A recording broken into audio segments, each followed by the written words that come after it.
So, hello guys, and today we're going to mag-push ta sa GitHub and with Firebase na ni siya. So keep watching and tanaw kung unsaon na mapagbuhat. So nana ni code nakaandam and we'll just push the folder to the repo in our GitHub. So as you can see na namin na push dito, and we will edit the folder, the file, so that na siya login and user homepage and of course the admin homepage.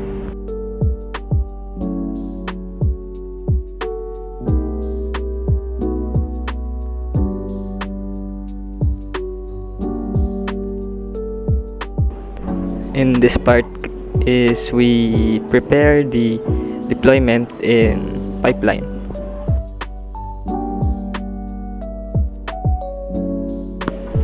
So in here is we configure the page in the repo settings, and of course in our profile settings we generate some token so that we can paste it in our repository settings.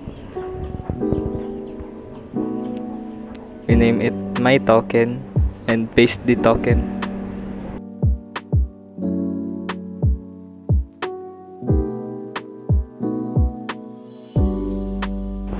So because we use Django, kailangan pa nato i-host siya gamit ang Python Anywhere nga website. So dili siya ma-deploy sa pipeline if dili i-host sa laing hostanan nga website.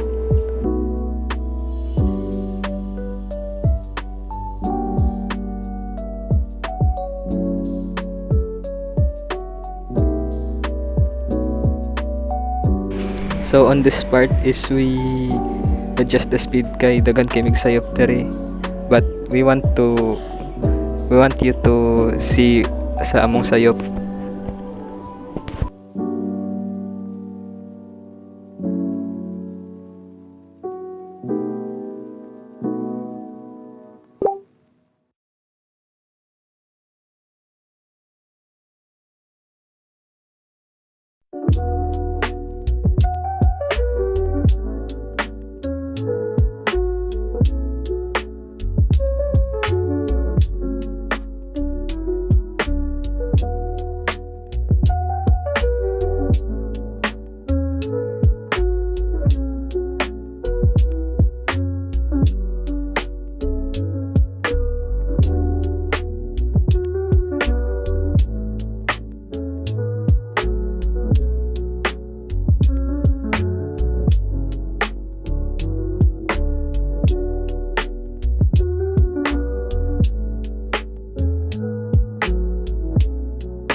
So actually before the deployment sa Python Anywhere we use Vercel, pero dili siya mugana. So we change our hosting site, which is Python Anywhere. So daghan migsayop diri dapita kay ni gamit mig Vercel.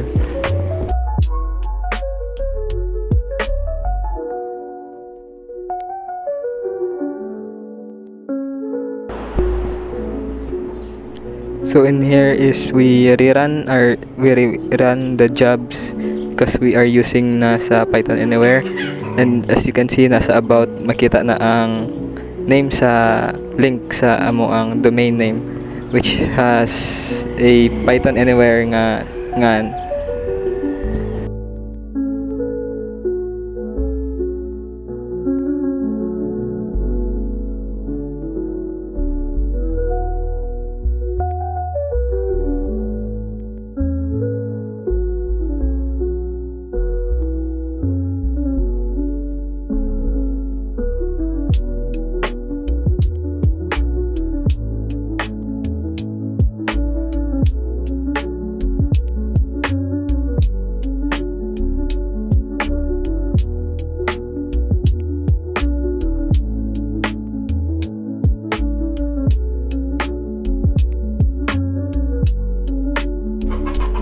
Now it's time to test our created na website. But before that is we need to create an account. So because existing na ang account, so we go to our Firebase and delete the account that exists in authentication to avoid duplicate.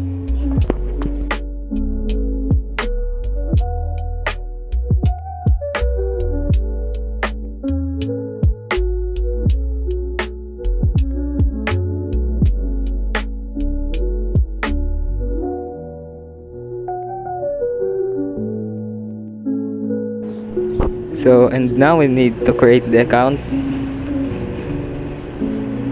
So, the email address is, we are rewriting the delete nga kato na delete sa Firebase ng authentication. Ito lang gibalik. So, as you can see, it is registered successfully and we will enter the email and password. So, after that, there's a verification code nga naa sa Gmail masend. So the number is 987917. So we need to put it in the verification code, and yeah, that's it. And we enter the user homepage because kadto is user ang role nga gigamit niya pag create sa account. So we create another account and we make the role as admin na po.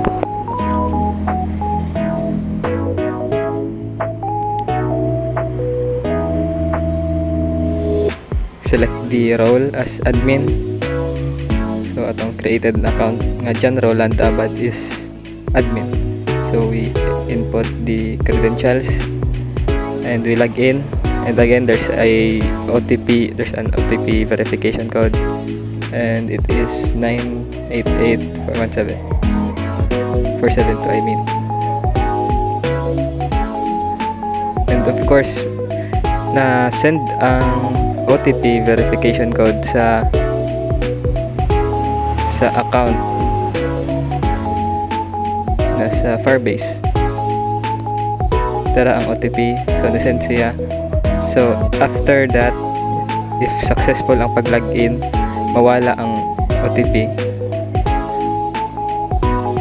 That's it.